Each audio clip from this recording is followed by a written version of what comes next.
প্রতিদিন নতুন নতুন ওয়ার্ডস শিখি, কিন্তু যখন স্পিকিংয়ে বলতে যাই বা রাইটিংয়ে যখন ইউজ করতে যাই তখন ইউজ করতে পারি না অ্যাকচুয়ালি। এই সমস্যাটা অ্যাকচুয়ালি অনেক কমন আর খুবই বেসিক একটা জিনিস না বুঝতে পারার কারণে এই ভুলটা অ্যাকচুয়ালি হয়ে থাকে। সো আসেন আজকে অ্যাকচুয়ালি বুঝার চেষ্টা করি যে কেন আপনার এই সমস্যাটা হচ্ছে।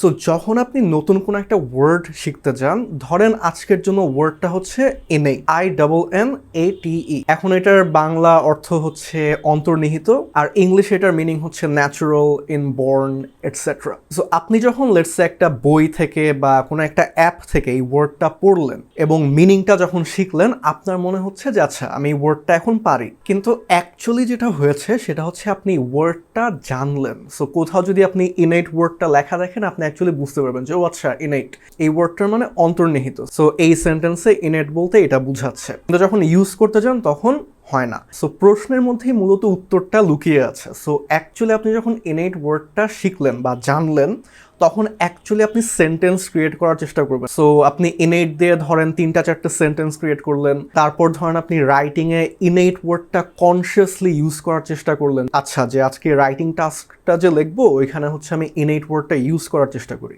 তো যখন আপনি 3-4-5-10 বার এই ওয়ার্ডটা ইউজ করবেন, তখন ওই ওয়ার্ডটা আপনার লেক্সিকনে অ্যাড হবে, মানে হচ্ছে আপনি সাবকনসিয়াসলি ওই ওয়ার্ডটা ইউজ করতে পারবেন।